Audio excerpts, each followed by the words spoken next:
तो ये क्वेश्चन हमारे पास है डाइपोल मोमेंट का, जो कि इलेक्ट्रोस्टैटिक से ही है। Two electric dipoles with dipole moment P1 and P2 are placed on the same line at a separation r as shown in the figure। तो ये फिगर हमारे पास है, यहाँ पे P1 और P2 है और इनके बीच का डिस्टेंस कोई एक r दिया हुआ है। Find the interaction force between the two electric dipoles with dipole moments P1 and P2। तो ये दो इलेक्ट्रिक डाइपोल है जिनका डाइपोल मोमेंट है P1 एंड P2।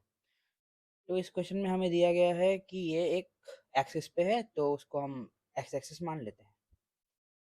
तो इन दोनों डायपोल के बीच का इंटरैक्शन फोर्स निकालना है।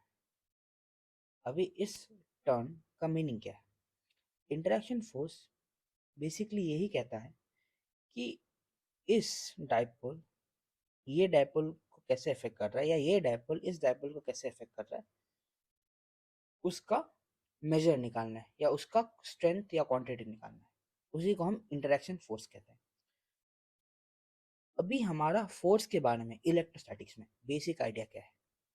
हमें एक कोई इलेक्ट्रिक फील्ड मिलती है, उसमें एक चार्ज रहता है और वो चार्ज उस इलेक्ट्रिक फील्ड की वजह से एक फोर्स एक्सपीरियंस करता है।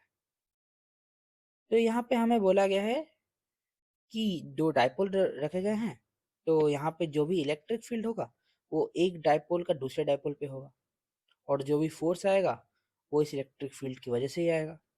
तो ऐसा करते हैं, P1 को पकड़ लेते हैं वो डायपोल जिसकी वजह से यहाँ पे इलेक्ट्रिक फील्ड P2 को अफेक्ट कर रहा है। तो हम इलेक्ट्रिक फील्ड बनाते हैं, तो ये कुछ इस डायरेक्शन में होगा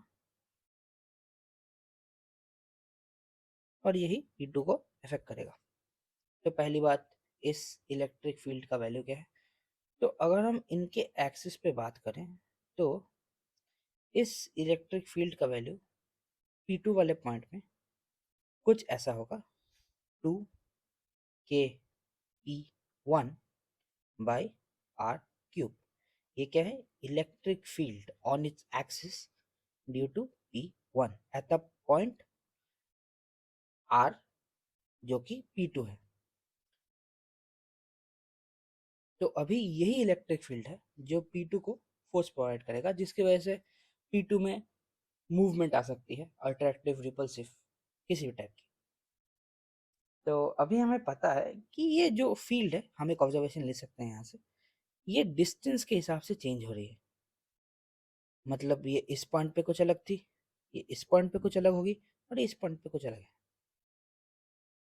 तो हम इसके लिए हमें ना एक फॉर्मूला पढ़ा होगा कि force on a dipole due to a variable electric field कुछ ऐसा होता है कि फोर्स इक्वल टू पी, जिस जिस भी डाइपोल पे हम फोर्स निकालना चाहते हैं, और differentiating electric field with respect to the distance d r, जो कि एक्सिस के अलावा है।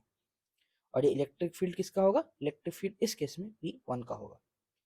तो हमें एक सिंपल डिफरेंशिएशन करना है, P2 का वैल्यू P2 ही रहेगा।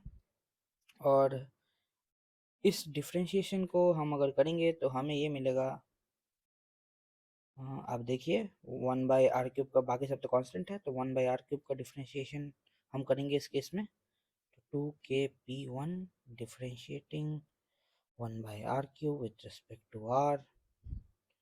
तो इससे हमारे पास आता है P2 2k P1, और यहाँ पे आएगा -1/r⁴, और ऊपर आ जाएगा ×3। अभी इन सबको अगर हम मिलाएंगे तो यहाँ पे 6 और यहाँ पे माइनस साइन, तो -6k P1/r⁴।